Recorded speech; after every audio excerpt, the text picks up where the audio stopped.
Good morning. I'm just going to analyse a game played by Viktor Korchnoi against Bobby Fischer. Bobby Fischer had the white pieces and Viktor Korchnoi had the black pieces. Played in 1968 in a candidates tournament. They were both hoping to become world champions soon. Only one of them managed that, which was of course Bobby Fischer. But Viktor Korchnoi, they recently done a survey where they asked grandmasters who was the most talented player never to have been world champion, and the player who was picked by most was Viktor Korchnoi. Viktor Korchnoi was an incredibly difficult person to beat, and when you tried hard to beat him and didn't beat him, he often took you in a counter-attack. And I think this must have something to do with Viktor Korchnoi's life story. He was born in 1931 in Leningrad. So he was 11 years old when the siege of Leningrad began, 11, 12 years old when the siege of Leningrad began. And he lived through that. And that was an extremely tough time for everybody living in Leningrad then. It was a very, very cold winter. There was no food. There was very little water. Even if you went out to try and find something to eat or drink, you're at risk of being shot by snipers. And they were under constant bombardment.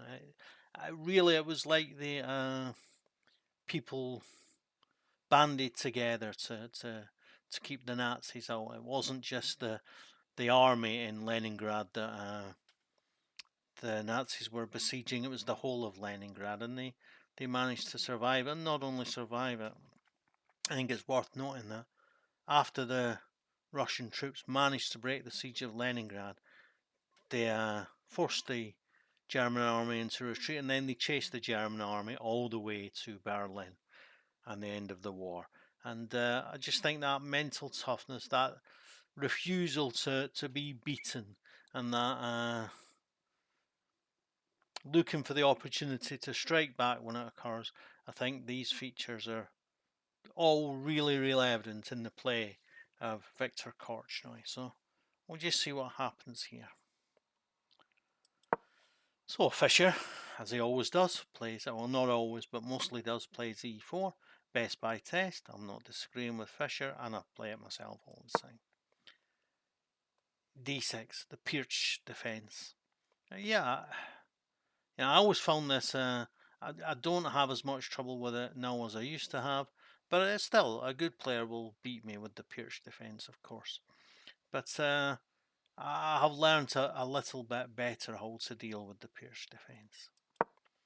So, if you give Fischer the opportunity to take the whole centre, he's going to take the whole centre, and that's exactly what he does here. Korchnoi develops his knight, and Fischer develops a knight and defends the pawn, which the knight on f6 has just attacked. Korchnoi prepares to fianchetto his bishop. It's like, in a way, it's like he's putting his bishop there and he's huddling in a corner with his king already ready to be besieged. Already almost like saying, come and get me,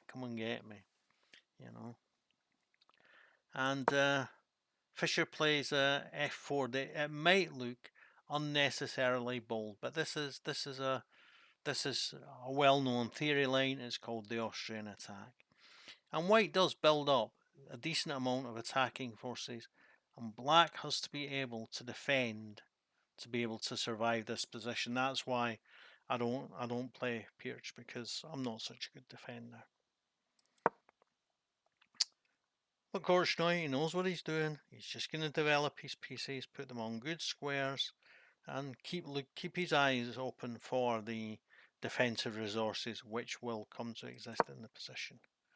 So Fischer develops his knight, so that he might now be threatening to play e5. Takes, and the knight can take, and that's great. If he ends up with double pawns on here, he's not going to be happy to get get a pawn for that. It's not a good position. So Korchnoi castles, partly for safety, partly so that if he takes and then it gets taken with the d pawn, he's got the queen attack. can take the queen, and then he can probably end up with the knight on e4, which is a great square and going to be very difficult to chase away. So Fischer develops a piece and defends his queen at the same time. Great. Double action. Sorry, the queen was defended by the knight, of course, but the knight is defending the e-pawn. So now that it's possible for Fischer to play e5, Korchnoi counter-strikes in the centre with c5. This is the normal way of doing it.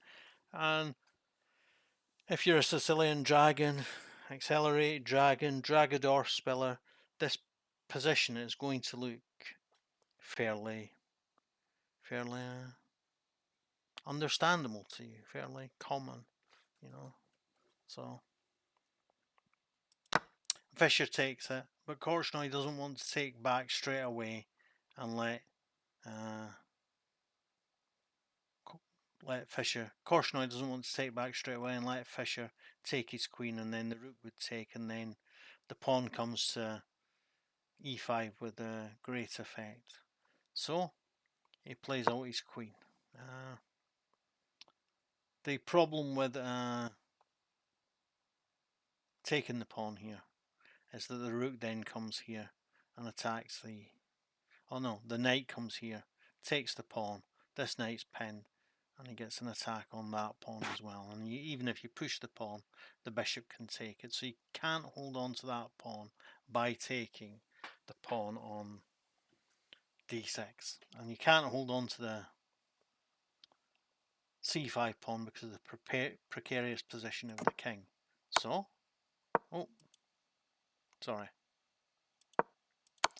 So Fischer castles. Korchnoi now takes the pawn with check. Fischer moves his king all the way, and Korchnoi develops his pieces. And we see now, after 9 moves, Korchnoi is ready to move his bishop from c8. And when he moves his bishop from c8, all his pieces will be developed, and his rooks will be able to see one another. He will be finished with the opening, and he will be ready to move into a middle game. We can see that actually Fischer requires a move for the bishop and a move for the queen, which isn't necessarily easy to find at this time. And also he might end up getting some problems with the pawn on e4, which at the moment is only defended by the knight. So yeah, Korchnoi has managed to move ahead of Fischer by efficiently moving his pieces just once and not making too many pawn moves. They both made 3 pawn moves, but Fischer has been forced after capture of the c pawn to play king to h1, and that's where his tempo really has disappeared. So Fischer plays knight to d2. I understand the motivation. He wants to play his knight to a5, possibly b5, but he needs to keep defending the pawn on e4. So he moves the knight, but you know, that makes the task of being finished with his development even harder, even slower. So Korchnoi takes a little space on the queen side. This is a fairly common move in Pirch type defences, modern defences, King's Indian defences, to play a5 to have a little bit of extra space on the queen side. So Fischer plays his knight to b3, which might have been the intention of playing knight d2 all along to chase the queen. So the queen goes to b6. And now he is actually threatening to, if he can find a way to play knight here and then here, and that will give him either the exchange or the famous smothered mate. Of course, Fischer isn't going to sit back and let that happen. I would have thought knight to a4 might have been good, but it's important, it's vital for Fischer to fight back against the expansion on the queen side. So if he plays knight to a4, when the queen runs away, eventually can drum up enough support for him to be able to play b5, chase the knight away, and then play a4 and take a huge amount of space on the queen side. And that more than makes up for the extra space that Fischer has on the king side and his attacking possibilities.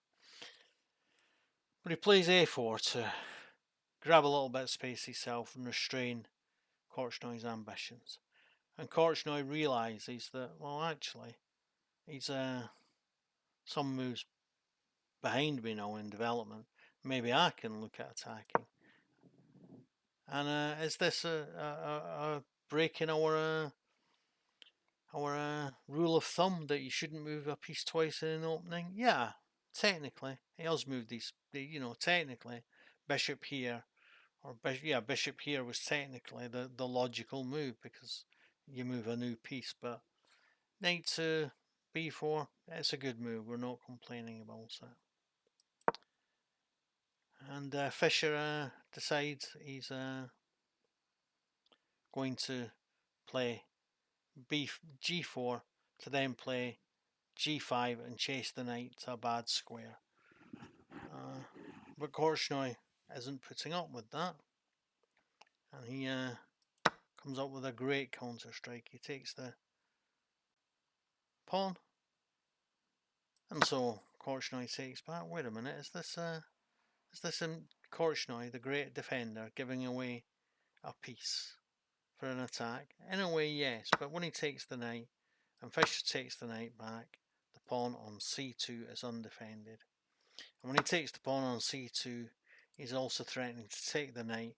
So if Fischer moves the rook, Korchnoi takes the knight, and then he's playing against 5 pawns with 7 pawns. Both got a bishop and queen. Great, overwhelming advantage actually to Korchnoi. So he can't do that. So he has to find a way to defend the knight on b3. And he finds a good active way by playing his knight to b5 so that he's now threatening to come here and go for the exchange. So Korchnoi takes the exchange, and now he's got a rook for a knight, for 2 knights, a rook for 2 knights and 2 pawns. A rook is 5 points, 2 pawns 7, 2 knights 6 points. So it is a theoretical material advantage to Korchnoi, but it's a very even position. It's a very well balanced position. So Korchnoi takes back the knight, but look at that knight on a1 hole. A knight in the corner. There's nothing for Lorner. It's a long way out to play, and even if it comes directly back to c2 or b3, it's still got a long journey to be taking an effective part in the game. So that's another thing that we can chalk up to Fischer's advantage. So Fischer plays queen to c6 to threaten the pawn on e4. So Fischer plays f5, and then now if Korchnoi takes, well, bishop g6, bishop h6 is great, queen h6 is also great, threatening this pawn. You're asking for a kingside attack by taking that pawn. But like I said about the siege of Leningrad and how when it was relieved, the Russians chased the Germans all the way back to Berlin. Korchnoi feels like the siege is partly lifted now, so he goes to the counter-attack, and he plays queen to c4 to attack the rook on c1, and he's actually threatening mate. So, yeah. So he has to do something about that. And he supports it with the queen. So now he's only got one threat. If he takes the pawn, that's the threat on f7 and eventually f8. So, that counter-attack has relieved some of the pressure. And Korchnoi snatches a new pawn whilst he's got a chance. So now he's playing with 7 against 4, 3 pawns and a rook. I would have 3 pawns and a rook instead of 2 pawns every day of the week. I'm sure most of us would. So Fischer is determined to be attacking Korchnoi in this game. I don't think he's actually got any choice, but I think it might have been a bet. He couldn't attack. The knight is threatened. When he took the pawn, he threatens the knight on b5 and the knight on a1. So he's got to try some kind of counter strike. Fischer says take it. If he takes it, then yeah, he's got an extra piece. He's got a rook, knight, and bishop against rook and bishop. But Korchnoi has 1, 2, 3, 4 pawns extra. No, 3 pawns extra. That's got to be an advantage to white. To black, sorry. So Fischer decides no, it's best not to take the rook. It's best to try and keep producing attacking play against black. And Korchnoi defends his pawn on f7, e7 even. But there's a problem with that. Fischer can attack the pawn again and at the same time attack the queen. Is it a miscalculation? Well, we will see some brilliant counter-attacking play as well as some brilliant defensive play. So he plays queen takes pawn, and now he's got 3, 4 extra pawns, and 2 of them are passed and connected. That's well worth a knight in anybody's book. So Fischer takes the pawn, threatening to win an exchange and also threatening to win this pawn here. So a brilliant combination defensive and attacking move here from Korchnoi. He plays bishop to e5 to stop the pawn from coming to e5 and ripping open further files, and to threaten mate on h2 with his queen and bishop battery. So Korchnoi has to respond to that, and he does that by defending the pawn with the rook and threatening the queen at the same time. Korchnoi plays another check, and he blocks with the rook again, and now Korchnoi comes fantastic to h6, which isn't just bringing the queen to the defence of the other pieces, it's again threatening h2 mate. Brilliant, brilliant. So Fischer plays h3, and Korchnoi is brave enough to snatch another pawn. Fischer feels he has to try and cash in now, so he takes the rook, and now we're playing with a minor piece each, but Korchnoi has 6 pawns against 2, 4 pawns up. 6 pawns against 3, 3 pawns up. And it's a double effect move. He gets the queen out of the way, defends the h6 square, and if the queen and the knight move, the pawn on h3 will fall, and white will be left defenseless. So the rook comes into play, and Korchnoi calmly pushes his pawn. That pawn is heading, if it's anything to do with our friend from Leningrad, to a1 to become a new queen. So Fischer plays rook to g4. Maybe he's thinking of playing rook to h4, queen to h5, and then mate. But Korchnoi is not going to sit back and let that happen. So he proposes a queen trade that he just cannot go for. So he plays queen to b1 to keep defending the back rank, because if he plays queen to g2 to be threatening here, maybe come with a knight and threatening here, then Fischer Korchnoi simply plays check on the back rank. The king can't come out, the queen has to go back, and without a queen there's nothing to play for here. So yeah, so he has to go back to the back rank, and now Korchnoi is 2 moves away from getting his queen.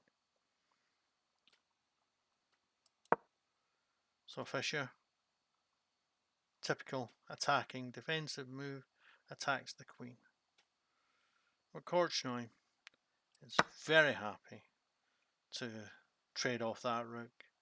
Isn't that just giving away a queen for a rook? Isn't he now vastly down in material? Yes, he is vastly down in material now. But it's a simplification which is decisive, because if he takes the queen, then Korchnoi plays a2, and there is no way to stop the pawn becoming a new queen. And so Fischer resigned. So he was besieged, Korchnoi. He did break the siege eventually, and when he broke out, he chased his enemies to defeat. Yeah. What can we learn from this? We can learn that, we're all in some ways, as characters, as people, shaped by the circumstances through which we live, and that shaping of us as persons will come out in our chess. I'm a chaotic chess player because I'm a very chaotic and messy type of person. So yeah, I don't think there's more to say on this game actually. So don't forget to like, share, subscribe, and comment on my videos. All of those help me with the powerful YouTube algorithm. Okay, thanks. Bye.